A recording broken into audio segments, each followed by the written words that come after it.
Hey, Susie, it's good to have you here.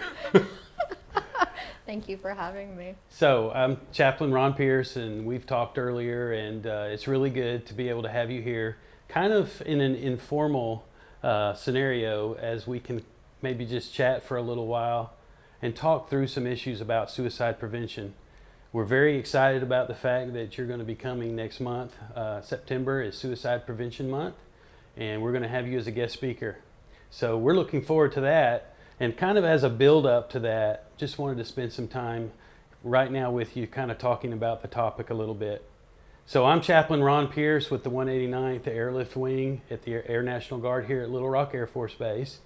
And I'm also part of the community action team. And suicide prevention is a topic that we discuss a lot and that we're looking at and that we care about. And I know that you do too. And you've spoken here on base before, so a lot of people know you. And you have an expertise in this area, so I'm really looking forward to getting your thoughts. I don't know, maybe. No, I know you have a lot of good ones because Thank we've you. talked. So I just wanted to read a little clip from your bio. It's kind of a shortened version of it, and then you can add to it as you want, okay? Salt and pepper it up a little. Yeah. It says Susie Reynolds Reese is a seasoned substance use and suicide prevention strategist, speaker, and consultant.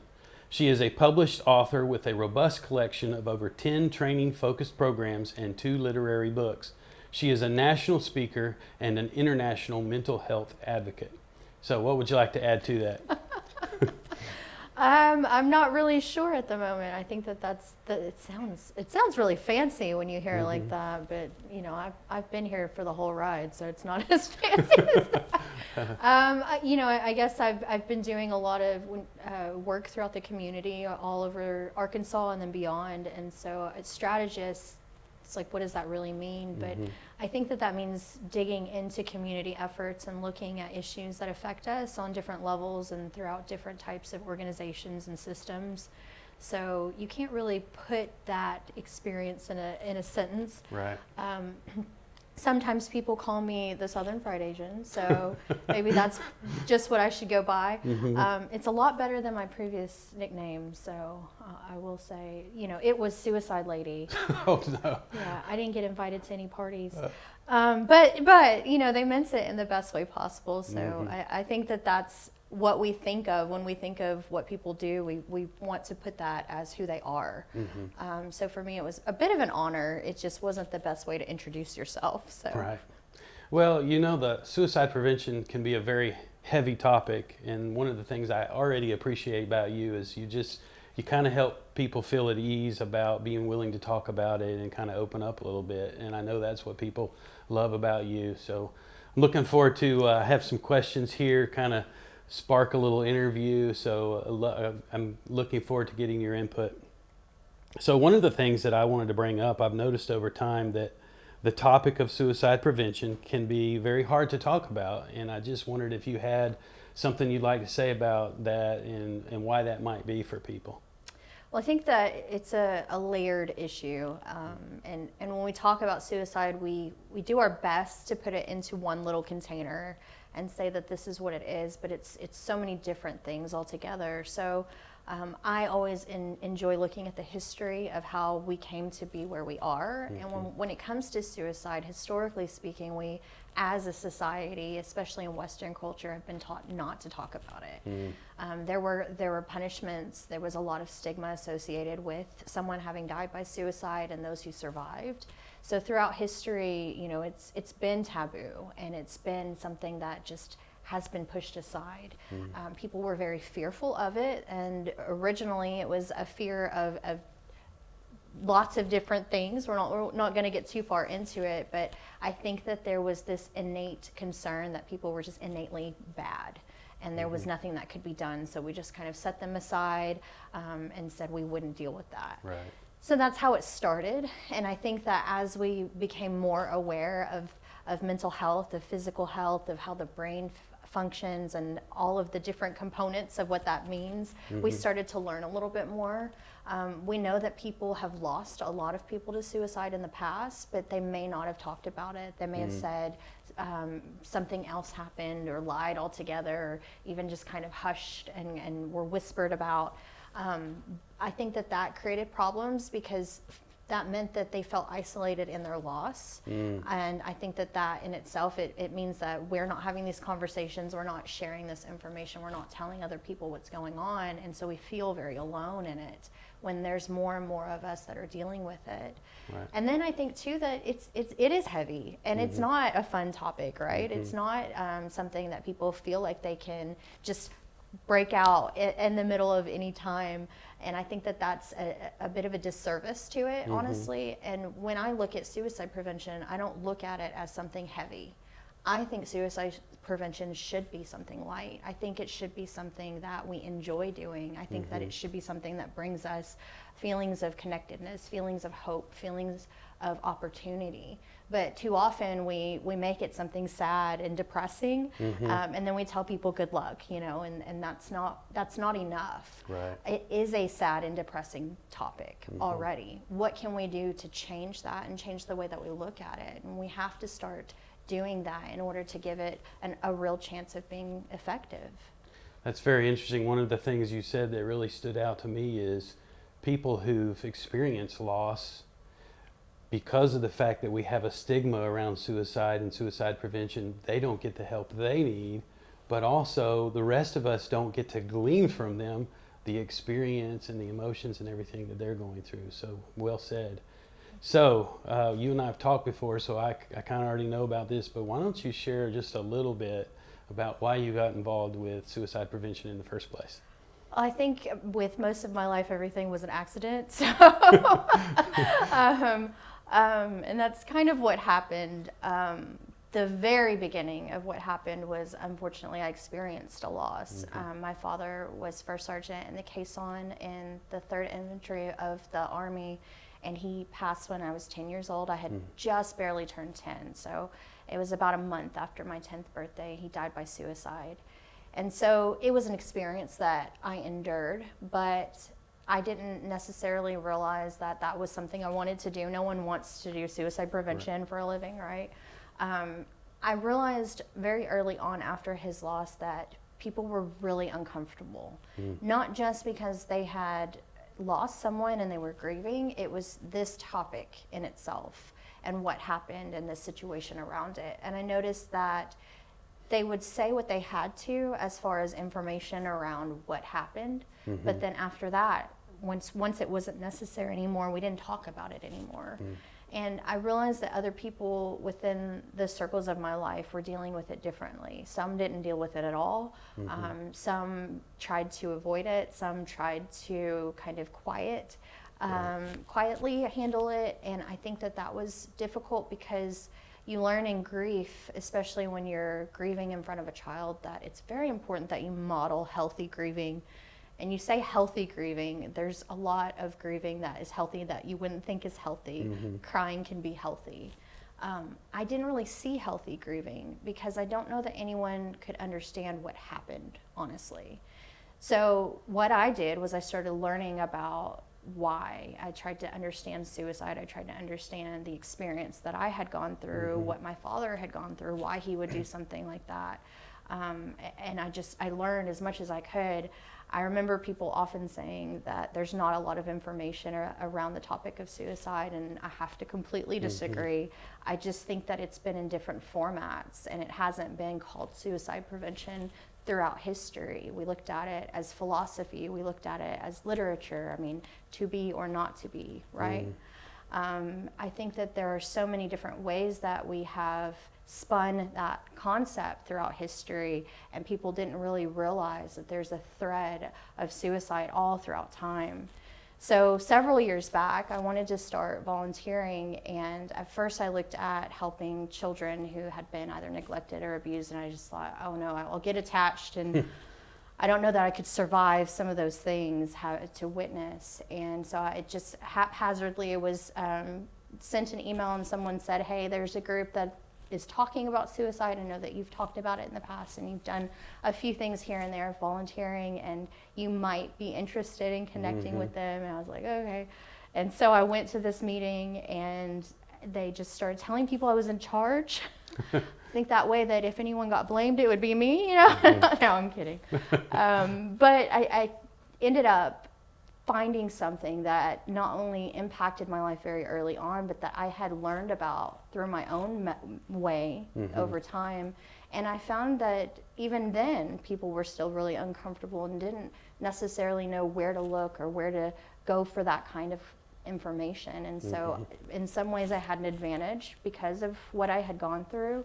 And I started to really dig into community level losses and what that looks like, and looking at different types of individuals and what they've gone through and the connections between why they would die by suicide and what happened prior to that. And then looking at how to prevent it and looking at all of the different things that touch and why people end up in these dire situations.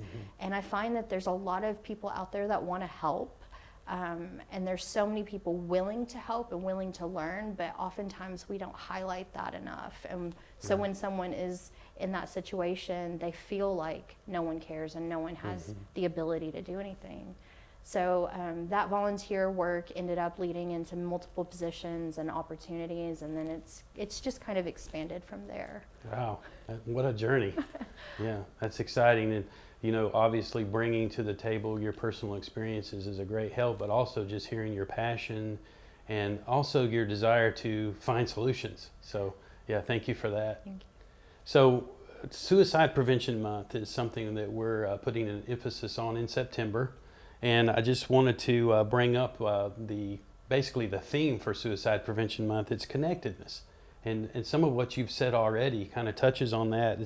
It's the idea of being connected to family, being connected to friends, being connected to the community, and even being connected to resources, because a lot of times people don't even know what all the resources are.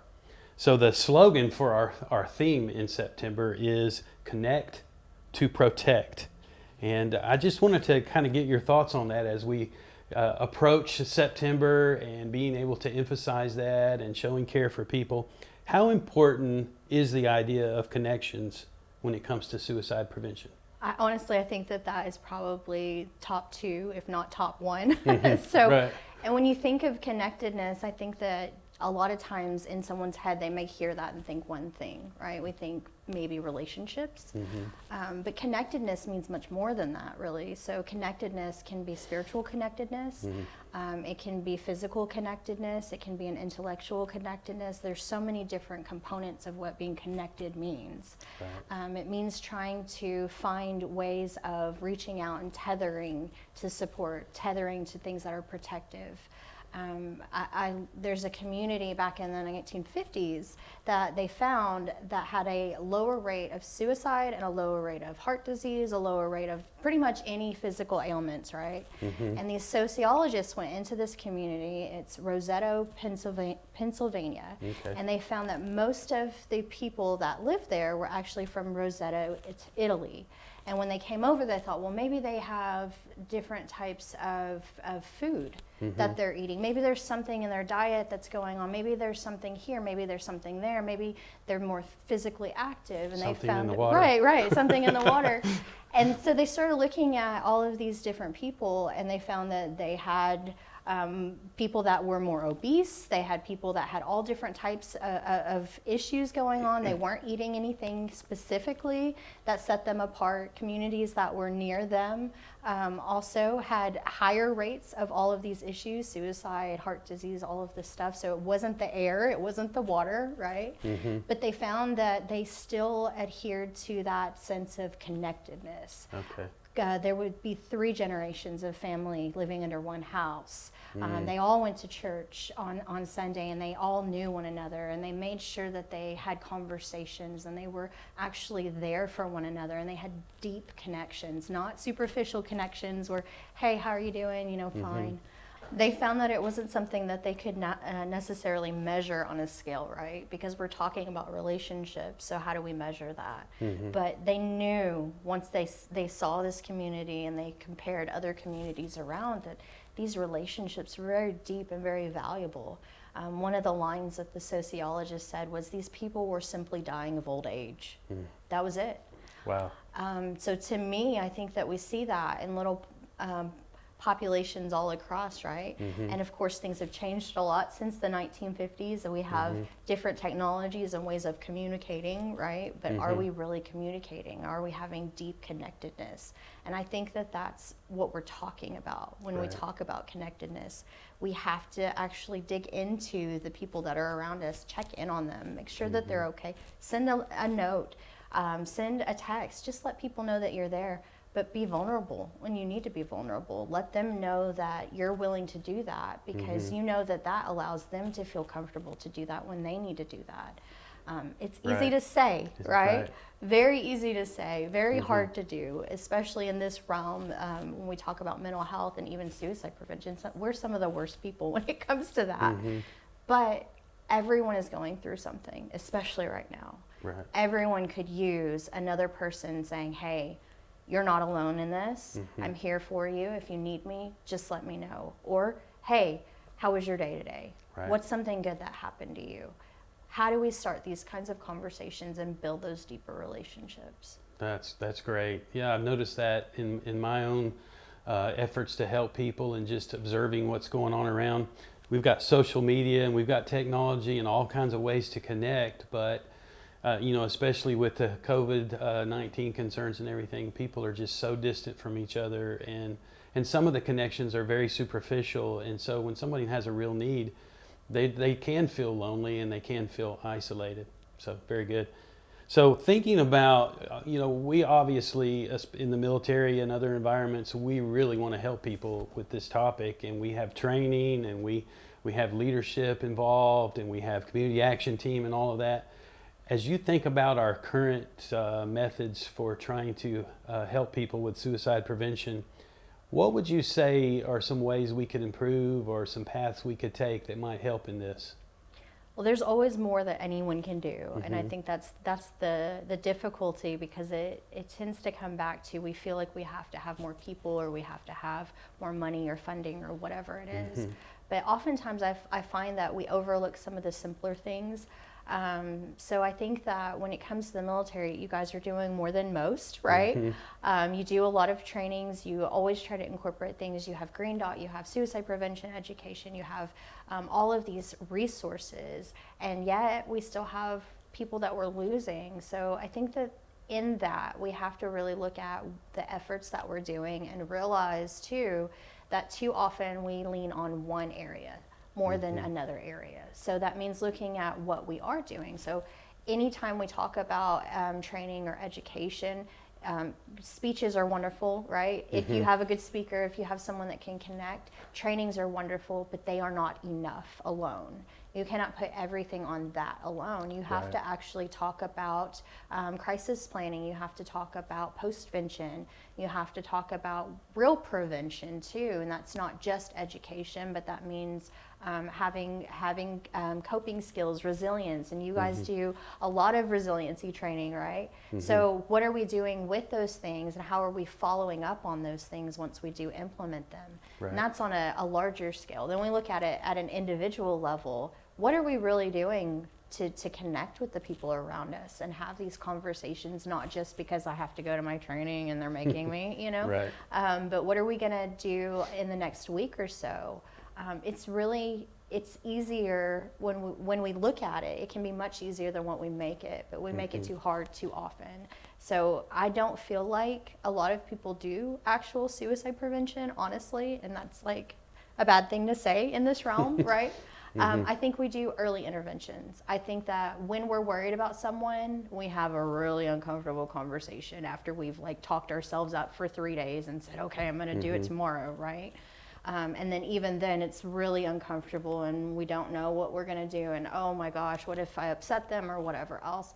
No one wants to do that. Right. That is the reality, that we're teaching people to have interventions when psychiatrists and mental health professionals don't want to do that, right? And they're trained in that. I think that we need to have better preventative conversations. And that can be so much easier and not look like a suicide prevention conversation. So let's try it out. Okay. What's something you enjoy doing? Well, one of my primary hobbies is riding motorcycles. Oh, Riding motorcycles. What kind of motorcycle? I have a Harley Davidson Fat Boy, 2009. Oh, Yeah. 2009. Okay, yeah. so you've had it for a while? Yes. How often do you go riding? I try to go at least once a week, even if it's just for a short ride. It's very therapeutic. Therapeutic. So what does that mean to you, therapeutic? Well, if the stress is flowing, if the anxiety's building up, maybe I've had some clients during the week and I just need to kind of get it out a little bit. And I get on that bike and feel the rumble and the wind, and it just really helps. Where do you keep your stress? Can you feel it? Because I keep mine in my shoulders constantly. So sometimes when I get to do the things I enjoy, I can feel it kind of releasing. Is that like a physical? I certainly do feel that, many times. Or maybe it's just in my head a lot, and just being able to kind of unwind a little bit. There's different ways to do that. That's one of the ways I like to do it. So how often do you do that? Once? Well, even if it's just a short ride, I'm out there at least once a week, and then every now and then I try to take longer rides, and then a couple of times a year we'll go on for the whole weekend or something. Oh, wow. Yeah. So once a week, do you just ride wherever, or just do you have certain spots you like to go to? I have a couple of go-to spots that are kind of nice roads, kind of pretty scenery. I live in the Cabot area, so it's kind of hard to find that, but sometimes I'll go up towards the Heber Springs area, and all of that kind of just helps with having an experience that helps me unwind a little bit. Kind of clear your head while you're out there. Mm-hmm. Do you go with anyone? Sometimes. Most of the time it's just me. Okay. So what happens if you don't get to do that for a while? I feel it. Yeah, I'll get the itch, and I'm kind of antsy to get out there and get on the bike. Yeah. That anxiety, kind of I know if I can't do my stuff, sometimes I get a little short with people, so that's not always great. Yeah. Well, that'd be cool. So, so if someone were a little worried, maybe you were kind of short or whatever it was that you start dealing with, could they kind of maybe volunteer to go riding with you? Oh yeah, that would always be a great thing. Or they could say, maybe you need to ride your bike.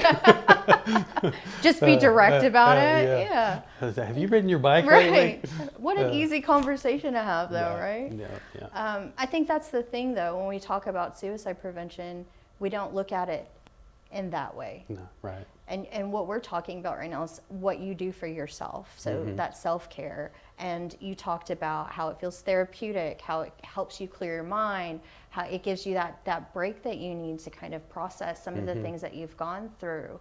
And everyone has something that they enjoy, right? But there's different components of self-care. There's physical, there's mental, there's emotional, spiritual, there's financial self-care, right? There's all of these different areas. And we have to be more intentional in those things. But we also need to, as other people around people, have intentional conversations about what are we doing to take care of ourselves. And if I'm worried that you're stressed out, now I have a conversation that's much easier, right? Right. I don't have to say, so are you having thoughts of suicide, right? Right. Because no one wants to, I don't want to do that. I do that all the time. I don't want to do it. But I can say, hey, have you ridden your bike? Or you need to go ride your bike, right? Right. How much easier is that? And if I want to even dig deeper into that, what can I do? I can offer to go with you, or I can ask if I can go with you, and then I can ensure that I've participated in something that you enjoy, right? Maybe I'll enjoy it too. That helps us build a stronger relationship. And then in the future, if that's not enough, you'll know that I'm aware of that need that you have. We've had a conversation around things that make you feel better. Maybe we can have a conversation about things that are going on that don't make you feel better. Right? So I think that that's part of connectedness, is actually trying to connect on levels where it's more personal, and things that actually impact you and make you feel more like yourself. Very good. The formal training's great, and we love it, and we love to have people like you come teach it. But it's what you're saying is so important, because it has to carry out of the classroom into our lives as we build relationships, as we make those connections, as we know what's going on with each other and help each other in our hard times. As a chaplain, we like to hit those different areas too: physical, emotional, mental, spiritual, because we all deal with all of those factors in life. Well, and how did you feel in having that conversation with me? That was very comfortable. Yeah. Did I make you I don't want to tell you anything? Not at all. I enjoy talking about it. And it's you, right? We're talking about you. I don't have to do anything. Just ask a bunch of questions, right? Yes, exactly. Very good. So when you come next month and speak, it's September 11th at 1400. I know you're going to give a more formal presentation about all this, and it's going to be really good. We're looking forward to it. But just being able to sit here and talk with you about it is so helpful. Just the idea of kind of getting further upstream before people get to the point of feeling suicidal, and addressing these issues in their lives of relationships and connectedness and ways to cope. It's all very important. So thank you for that. So many times people are reluctant to talk about this topic, and kind of as we get to a close here, I just wondered if you had some advice to throw out there for people who might be reluctant to go get some help, go talk to a chaplain or a counselor or something, or even just someone in their own unit. Maybe they're reluctant to do any of that. What would you say about that? I think you're always going to deal with that. And I think that until we as human beings understand that everyone is human and we all have issues, right? No one doesn't have any issues. And I think that we're all going to experience things that we have never experienced and are not emotionally, mentally, whatever prepared for. Those are going to be difficult times. I think until we as a society just accept that, people are not going to feel comfortable telling everyone anything. But that means to me that the people around us need to let us know if they are the person that would say, you can come to me and I'm not going to tell everyone your business.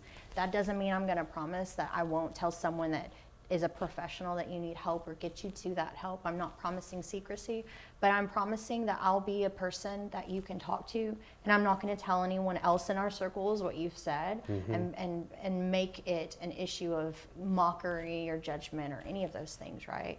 I think we have to stand out and say, I'm someone you can come to.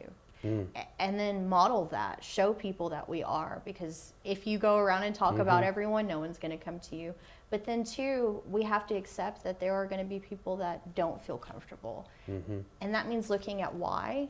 Are we ashamed? Are we going through something? And then finding out in ourselves what's going on that makes us so uncomfortable with that. Because if we accept that we're struggling, and if we can assess why we don't want to talk to people, maybe we can figure out that there is someone around us. But I think too that too often we put the need for help on two sides. We put the need for someone needs to know that something's wrong, and they need to be nosy, and they need to get in your business and ask you questions, right? And then on the other side, someone who is stressed out and can't think and struggling needs to go and ask for help, right? Neither one of those things are really realistic. And I think we have to meet in the middle, honestly. We have to bridge all of those gaps, because if you are struggling, it's like you're drowning. And even if you raise your hand and tell someone, sometimes it's too late. Or maybe we don't say it to where they can actually see it, right? So that means having better communication across the board. And that means knowing that when it comes to talking about suicide, we often mitigate that conversation, meaning that we lessen it. We don't say I'm suicidal or I'm struggling. We say I just can't anymore, or I feel hopeless, or I feel helpless, or no one cares, right? We have to put more meaning into what we're saying so that those around us can understand what's going on. And those around us have to be able to actually listen and understand what that person is trying to communicate. And that means meeting in the middle, right? But then also we need to know about the resources that are out there. Because even if I'm struggling and I want to reach out, if I don't know where to go, I don't want to sit and Google for 2 hours, right? And then you find something that's been closed for 3 years, or whatever else. There's so many different reasons. So it's important to know what the options are that are out there that can actually help us. Great. Yeah, and I'll just reiterate, I think it's so important for people to understand that they do have options, and it's not that they necessarily have to go say, hey, I'm contemplating suicide. Maybe they're just struggling with an area in their life, and maybe it's the chaplain, and they have 100% confidentiality and can just have that private place to talk, or maybe it's a counselor, a professional counselor, or maybe it's just someone in their unit. Every unit seems to have those people that everyone knows they can go talk to them. And maybe that's the person you go talk to. And it doesn't have to be real heavy. It could just be, hey, here's something I'm struggling with. Can you give me some advice? And then all the resources that we have. And And we always provide that information. So people do have options, and we just want to encourage them to take those options. Very good. Well, can you tell me a little bit more about the 100% confidentiality? Because Yeah. that you say that and people are like, what? Well, no, thanks for asking. In the military, as a chaplain, when people come to see a chaplain, a lot of times I think people think, well, it's just for spiritual issues. Certainly that's an important part of it, but it's also just a safe place where someone can come talk to someone to get some help. And the 100% confidentiality means that it's not going to leave that room. No matter what we talk about, they have the freedom to share and get some help without worrying about it being reported or going to tell their supervisor or anybody. They just have that 100% confidence that it's just between us. And so I think a lot of people feel the safety in that.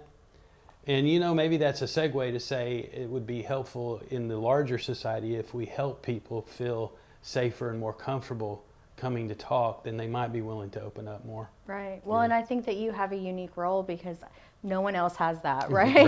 Right, yeah. And I think that that's important because that is what people want. They want to know that they can have a conversation and that you'll be there for them, but that you're going to keep your mouth shut, right? Exactly. So, Yes, very good. Thanks for asking that. you're welcome. So it's been a great talk, and I really appreciate your perspective on things. Do you have anything else you'd want to add before we close up here? Oh, I mean, I could talk about this forever. I think one of the most important things, or there's two things I would say that I often try to tell people. First of all, when someone is in crisis, the first thing that they say is, I'm sorry. I'm sorry every time. I'm sorry I'm going through this. I'm sorry I'm crying. I'm sorry I'm upset. And so I often tell people, stop saying you're sorry. Stop apologizing. You're going through something. It is very natural for you to feel however you want to feel. And it is not okay for anyone else to accept your apology for that or to make you feel like you should be sorry. You are a human being and you have every right to be struggling and to be in a position when you need help. And you should never have to apologize for that. Very good. The second thing is, if you are helping someone, you should not be helping them by yourself, period. Even I always, if I have someone I can go to and say, this person that we know just needs you to check in on them, I don't have to tell them why. I don't have to tell them what's going on. I don't have to say anything other than send them a gift every once in a while with a dog. Or send them a text that says, I'm thinking of you, or, send them a note, whatever it is that you're capable of doing, because no person can carry another person's weight, period. And it's so important that we have support networks. So it's very important as an individual that you have at least 3 people that you can reach out to if you need to, if something happens. Think of 3 people in your life that you can go to, whether it's a chaplain, whether it's a friend or family member, whoever it is. You need to have someone, and ideally 3, that you can say, hey, this is what's going on and I need you because I need someone else to help me carry some of this weight. Right. Very good. All right. Awesome. Hey, so just kind of a recap here about next month. So you're going to come speak. And because of the COVID-19 restrictions and social distancing and all that, we're going to have a small in-person audience. But the thing I'm excited about is our 19th Public Affairs is going to record the event. And so we'll be able to broadcast that event to everyone.